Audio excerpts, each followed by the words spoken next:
नाज़रीन वो हो गया है जिसके बारे में कभी कोई सोच भी नहीं सकता था। मैं तो हैरान हो गया, ये मैं क्या सुन रहा हूँ। ये दिन भी मैंने देखना था। इमरान खान साहब के खूनी रिश्तों ने उनका इतना साथ नहीं दिया जितना एयरवाई ने साथ दिया। ये दिन भी आना था कि इमरान खान साहब एयरवाई के बारे में सब कुछ कहें। अब 3 चैनल भी जो हैं कि इनका भी जो है बॉयकॉट किया जाएगा। चंद घंटे के अंदर ही उसकी धज्जियां उड़ा दी गई। खान साहब के हुक्म की धज्जियां उड़ा दी गई। वजारत दाखिला ने पाकिस्तान तहरीक इंसाफ के रहनुमा रेड वारंट जारी करने की मंजूरी दे दी है।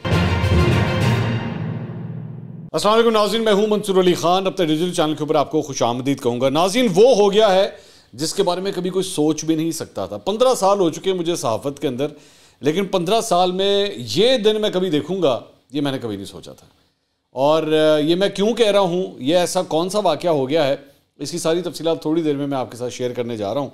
कि मैंने बड़ी से बड़ी ब्रेकिंग न्यूज़ देखी है, लेकिन शायद ये दिन जो आज मैं आपके सामने रखने जा रहा हूँ, जो ख़बर आपके सामने रखने जा रहा हूँ, ऐसा मैंने कभी नहीं सोचा था कि ऐसा भी होगा। खैर, मैं सारी डिटेल्स आपके साथ शेयर करता हूँ, लेकिन आपसे रिक्वेस्ट है कि सबसे पहले चैनल को सब्सक्राइब ज़रूर कीजिए अगर आपने सब्सक्राइब नहीं किया हुआ, और बेल आइकन प्रेस कीजिए। और अगर आपको वीडियो पसंद आए तो उसे शेयर और उसे लाइक का बटन ज़रूर प्रेस कर दिया कीजिएगा। अच्छा जी, मैं आता हूँ भी इस डिटेल के ऊपर के आखिर खबर क्या है। लेकिन सबसे पहले हुकूमत और IMF के दरमियान जनाब $3 अरब के स्टैंड बाय अरेंजमेंट के तहत मिलने वाले $71 करोड़ कर्जे की अगली किस्त के लिए मुज़ाकरा 2 नवंबर को जनाब होंगे। मुज़ाकरात में IMF की क़यादत नेथन पोर्टर करेंगे। हुकूमत पाकिस्तान बैरूनी सेक्टर के चैलेंजों से के बावजूद मुज़ाकरात की कामयाबी के लिए पुरुमीद है। अगर हुकूमत आम इंतखाबात का ऐलान कर देती है तो इससे मुज़ाकरात के दौरान वज़ारत ख़जाना के हाथ मज़ीद मजबूत हो जाएंगे। पाकिस्तान में IMF के नुमाइंदे ने बताया कि आलमी मालियाती फ़ंड ने मुज़ाकरात के लिए 7 नवंबर के करीब तारीख देने की तजवीज़ दी थी, लेकिन हुकूमत पाकिस्तान का कहना है कि वो मुज़ाकरात के लिए जो डेटा मतलूब है वो इकट्ठा कर चुकी है। अगर फ़रीक़ैन में स्टाफ लेवल मुज़ाकरात कामयाब हो जाते हैं तो IMF का बोर्ड दिसंबर में कर्जे की अगली किस्त की मंजूरी दे देगा। तो देखते हैं, डॉलर जो है वो इन मुज़ाकरात के साथ भी अटैच्ड है, और डॉलर जो है अब तकरीबन 278 से 282 के ब्रैकेट के अंदर जो है आके फंसा हुआ है। मज़ीद नीचे नहीं जा रहा, जिस तरह पहले उसकी स्लाइडें हो रही थी, 1-1 रुपये नीचे जा रहा था, अब इस ब्रैकेट में आके वो फ़िलहाल फंसा हुआ है। अच्छा जी, इसके अलावा महकमा ख़जाना खैबर पख्तूनख्वा का एक अहम इजलास हुआ जिसमें सूबे को दरपेश माली बुरहान पर काबू पाने के लिए 3 मुख्तलिफ ऑप्शंस के ऊपर गौर हुआ है। अब ये 3 मुख्तलिफ ऑप्शंस जो हैं, I am pretty sure Khyber Pakhtunkhwa के जो सरकारी मुलाजमीन हैं उनके लिए बड़ा कंसर्निंग होगा। इतलात हैं कि सरकारी मुलाजमीन की तनख्वाहों से बजट में ऐलान करदा 35% इजाफा वापस लेने का पहला ऑप्शन पेश कर दिया गया है, जिससे माहाना 9 अरब रुपए की बचत हो सकेगी। 35% का जो इंक्रीज़ आया था उसे शायद वापस ले लिया जाए। दूसरा ऑप्शन, मुलाजमीन की तनख्वाहों से 25% कटौती की जाए, जिससे सूबे को माहाना 8 अरब रुपए की बचत होगी। और तीसरा ऑप्शन है जनाब कि एग्जेक्टिव, हेल्थ और दीगर अलाउंसेस ख़त्म कर दिए जाएँ, जिससे हुकूमत को माहाना 2 अरब रुपए की बचत होगी।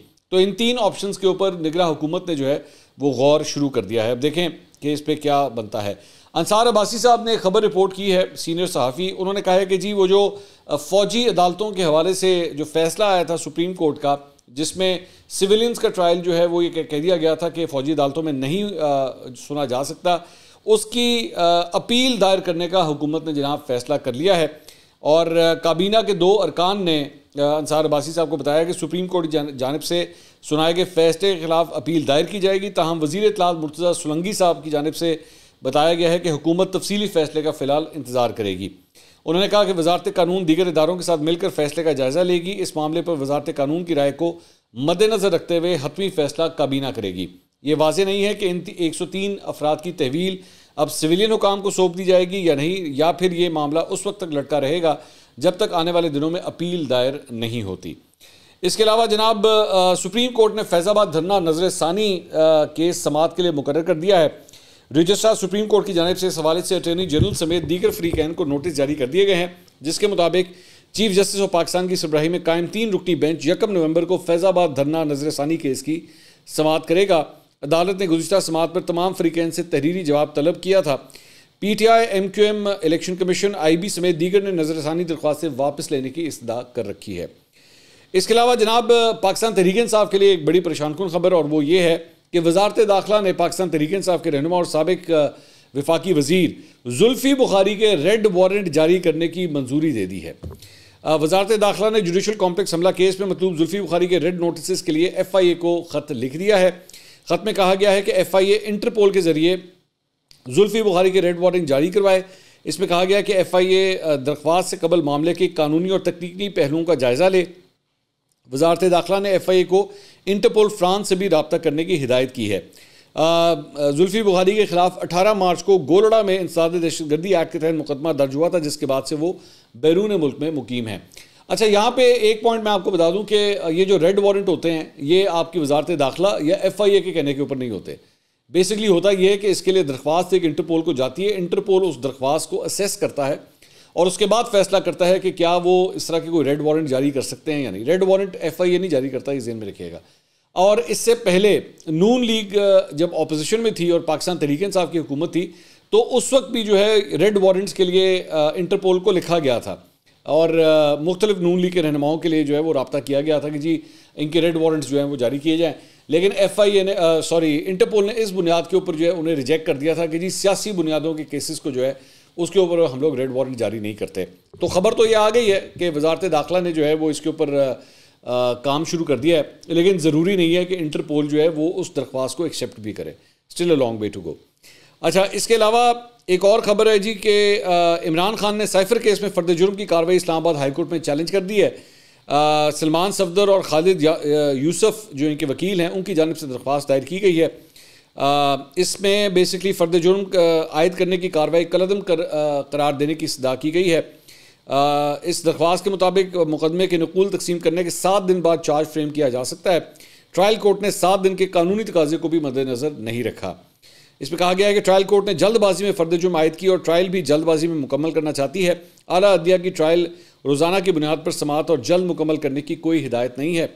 इसमें यह भी मौक़िफ़ अपनाया गया है कि जल्दबाजी में ट्रायल आगे बढ़ाने से बुनियादी आइनी हकूक़ मुतासिर होंगे। मरकज़ी सबूत साइफर टेलीग्राम की अदम मौजूदगी में ट्रायल आगे नहीं बढ़ाया जा सकता। तो एक डेवलपमेंट ये हुई है। इसके अलावा अलकादर ट्रस्ट और तोशा खाना नैब केसेस में इमरान खान की ज़मानत की दरख्वास्तें बहाल करने की दरख्वास्त पर चीफ जस्टिस आमिर फ़ारूक और जस्टिस बाबर सत्तार ने समाअत की थी। कल इमरान खान की जानिब से सरदार लतीफ़ खोसा ने वहाँ पर दलाइल दिए। अदालत ने पूछा कि जी क्या वो गिरफ्तार तस्वुर नहीं होंगे। लतीफ़ खोसा ने कहा कि नैब ने अपना बयान दिया है कि इसको गिरफ्तार नहीं किया गया। नैब का अपना तरीक़ाकार है, चेयरमैन नैब वारंट जारी करता है। नैब प्रोसिक्यूटर ने कहा कि इमरान खान के वारंट गिरफ्तारी मौजूद हैं। अदालत ने नैब से पूछा आपने ज़ेर हिरासत होने की वजह से अभी तक तफ्तीश शुरू क्यों नहीं की। नैब प्रोसिक्यूटर ने कहा अलकादर ट्रस्ट और तोशा खाना दोनों केसेस में वारंट गिरफ्तारी मौजूद हैं, कानूनी तौर पर इस तरह हम पे तफ्तीश नहीं कर सकते। अदालत ने पूछा क्या दोनों केसेस में इस पर तहकीकात चल रही हैं। नैब प्रोसिक्यूटर ने कहा जी तहकीकात चल रही हैं। जस्टिस बाबर सत्तार ने रिमार्क्स दिए कि मैं मुत्तफिक नहीं हूँ, इसलिए दूसरे बेंच के सामने केस लगाया जाए। बाबर सत्तार साहब बेंच से अलग हो गए। चीफ जस्टिस आमिर फ़ारूक ने रिमार्क्स में कहा कि 6 नवंबर को जस्टिस तारिक महमूद जहांगीरी आ जाएंगे, आपका केस उसी रोज़ उस बेंच के सामने मुकर्रर कर दिया जाएगा। इसके अलावा सुप्रीम कोर्ट में तहरीक इंसाफ के रहनुमाओं की गुमशुदगी से मुतल्लिक दरख्वास्त दायर कर दी गई। लतीफ़ खोसा के ज़रिए सुप्रीम कोर्ट में दायर दरख्वास्त में हाजिर सर्विस जज की सरबराही में कमीशन बनाने की इस्तदा की गई है जो तहरीक इंसाफ के रहनुमाओं के लापता होने से मुतल्लिक तहकीकात करेगा। इसमें कहा गया है कि कमीशन जायज़ा लेकर लापता होने वाले रहनुमा कहाँ हैं ये पता कराए और वापस आने वाले रहनुमाओं की सियासी वफादारियाँ तब्दील करने के क्या मुहरकात हैं इसकी भी तहकीकात करे। दरख्वास्त में इमरान रियाज, सदाकत अली अब्बासी, शेख रशीद, फ़रूख हबीब, उस्मान डार, आज़म खान और मोहम्मद खान भट्टी का भी हवाला दिया गया है। इसमें वफाक, चारों सूबों की हुकूमतें और चारों पुलिस के सरबराहान को फरीक बनाया गया है। अब आ जाए जनाब उस खबर की तरफ जो मेरे लिए कम अज़ कम बहुत शॉकिंग है। मैं बहुत हैरान हुआ जब ये खबर मैंने देखी, खबर मैंने पढ़ी, खबर मैंने सुनी तो मैं काफ़ी हैरान हुआ, परेशान हुआ। मैं अभी थोड़ी देर में अब इसकी डिटेल्स आपको बताता हूँ। शेर अफजल मरवत साहब जो पाकिस्तान तहरीक इंसाफ के वकील हैं, उन्होंने वीलॉग किया और इमरान खान साहब से मुलाकात का उन्होंने तस्करा किया। मैं हर्फ पर हर्फ आपके सामने वो रख देता हूँ कि उन्होंने क्या कहा। उन्होंने कहा आज 25 अक्टूबर को इमरान खान से मेरी मुलाकात, आज मेरी अडेला जेल में खान साहब से मुलाकात हुई और हमारी मुलाकात दोपहर 3:20 से लेकर 4:10 तक जारी रही। पहली बार हमारी गुफ्तगू किसी जेल एहलकार ने नहीं सुनी। ये हिदायत इस्लामाबाद हाई कोर्ट ने मेरी दरख्वास्त पर 2 दिन पहले दी थी क्योंकि कानून किसी वकील को अपने मुवक्किल के साथ निजी या खुफिया बातचीत करने का इख्तियार देता है। यह हैरानकुन बात नहीं आ रही अभी। इमरान खान को वर्जिश के लिए साइकिल फराहम कर दी गई है और जब मेरी मुलाकात हुई तो वो ताज़ा जिम करके आए थे। खान साहब बड़े अच्छे मूड में थे, जिम करके बंदे का वैसे ही मूड अच्छा हो जाता है। खान साहब को टीवी फराहम किया जा चुका है लेकिन उस पर टॉक शोज़ नहीं दिखाए जाते। इस गल का मैनू अफसोस है, साडा शो ही नहीं देख सकते खान साहब। तहम वो हालात हाजरा से आगाह थे। वो नवाज शरीफ को अदालत से मिलने वाली रिलीफ से आगाह थे। खान साहब तोशा खाना में नवाज शरीफ को मिलने वाली रिलीफ का अपने साथ होने वाली प्रोसिक्यूशन से मुआवजा कर रहे थे और कहा कि नवाज शरीफ के केसेस में अदलिया ने अपने वकार, अपने इंसाफ के पैमाने दफन कर दिए हैं और पाकिस्तानी कौम को ये वाक़यात और लम्हात कभी भूलने नहीं चाहिए। नवाज शरीफ के हवाले से गुफ्तगू करते हुए खान साहब ने कहा कि नवाज शरीफ हमेशा इक़्तिदार में आने और बाहर जाने के लिए डील करते रहे हैं, वो कभी जिला वतन नहीं हुए। सुप्रीम कोर्ट के फैसले पर इंतहाई मुसरत का उन्होंने इजहार किया। अभी भी वो हैरानकुन मरहला नहीं आया, अब वो आने लगा है जिसका मैं जिक्र कर रहा था। खान साहब ने मीडिया पॉलिसी के हवाले से कुछ हिदायत दी हैं। उन्होंने कहा है कि आज ही सोशल मीडिया इन्फ्लुएंसर्स के हवाले से जो प्रोपेगेंडा किया गया, जिन चैनल्स ने बिलखुसूस उन्होंने ARY का नाम लिया कि उन्होंने बहुत ही भोंडे अंदाज में, बहुत गलत बयानी, बहुत ही झूठा प्रोपेगेंडा तहरीक इंसाफ के खिलाफ किया है। मैं तो हैरान हो गया, ये मैं क्या सुन रहा हूँ। ये दिन भी मैंने देखना था कि इमरान खान साहब ARY के बारे में ये सब कुछ कह रहे हैं कि उन्होंने बहुत ही भोंडे अंदाज में, बहुत गलत बयानी, बहुत ही झूठा प्रोपेगेंडा तहरीक इंसाफ के खिलाफ किया है। ये मेरी आंखें क्या देख रही हैं, मेरे कान क्या सुन रहे हैं, मेरा दिमाग इसको किस तरह डाइजेस्ट करेगा कि ये एक दिन भी आना था कि इमरान खान साहब ARY के बारे में सब कुछ कह रहे हैं। मतलब हमने देखा हुआ है कि इमरान खान साहब जो हैं वो अपने मौसनों के साथ कोई ज़्यादा लगाव नहीं रखते और जिसको भी सैक्रिफाइस करना होता है वो कर देते हैं। लेकिन मेरा ख्याल में ARY ने एडिटोरियली जितना पाकिस्तान तहरीक इंसाफ का साथ दिया है, जितना इमरान खान साहब का साथ दिया है, अब मैं कहना नहीं चाहता लेकिन मेरा ख्याल में तो इमरान खान साहब के खूनी रिश्तों ने उनका इतना साथ नहीं दिया जितना ARY ने साथ दिया। और ये दिन भी आना था कि इमरान खान साहब ARY के बारे में सब कुछ कहेंगे। अब ये भी हकीकत है, ज़रूरी है यहाँ पे बताना कि शेर अफजल मरवत साहब जो हैं उनका एक बड़ा गंदा किस्म का टसल भी हो चुका है महर बुखारी साहिबा के साथ, जो कि ARY के ऊपर ही प्रोग्राम करती हैं रात 10 बजे का।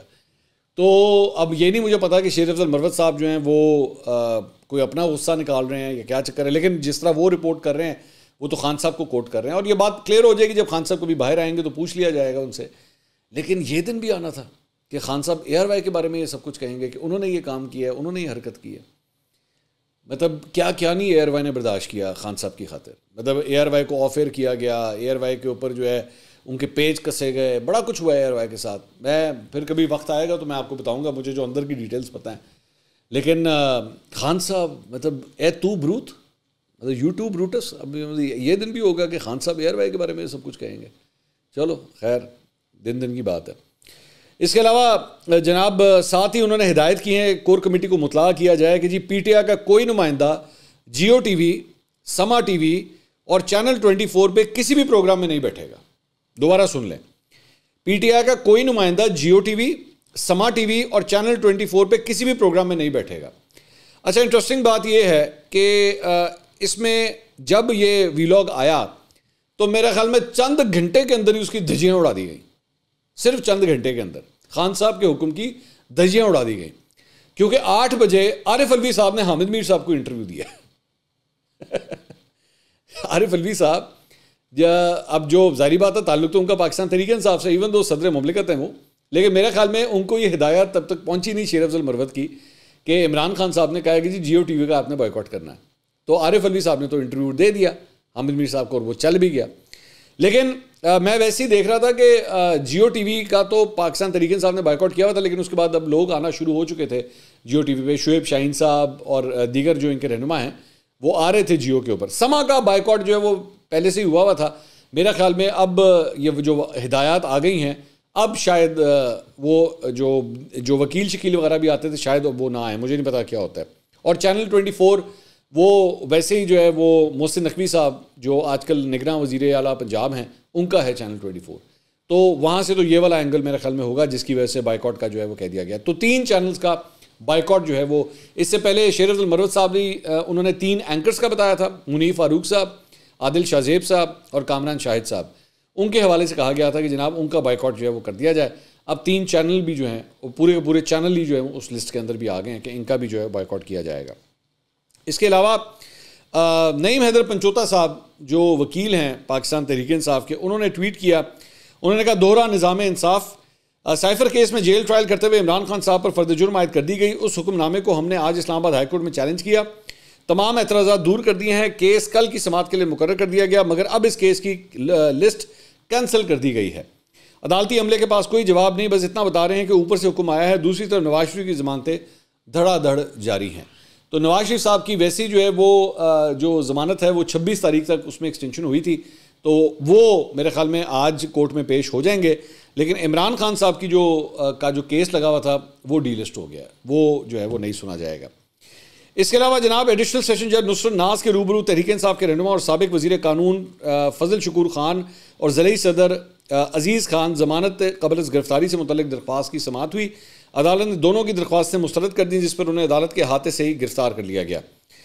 वाज़ेह रहे कि 9 मई के वाक़यात के बाद साबिक वज़ीर कानून समेत PTI के दीगर रहनुमाओं पर मुख्तलिफ नौइयत के मुकदमा दर्ज हैं। उनकी गिरफ्तारी भी 9 मई के वाक़यात का तसलसल है।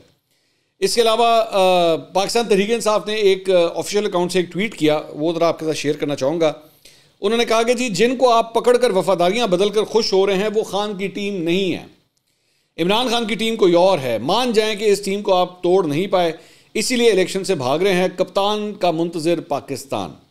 सो बेसिकली उन्होंने फरमाया कि जनाब जो छोड़ के गया है ना, जितने लोग भी छोड़ के गए हैं वो इमरान खान साहब की टीम है ही नहीं सिरे से।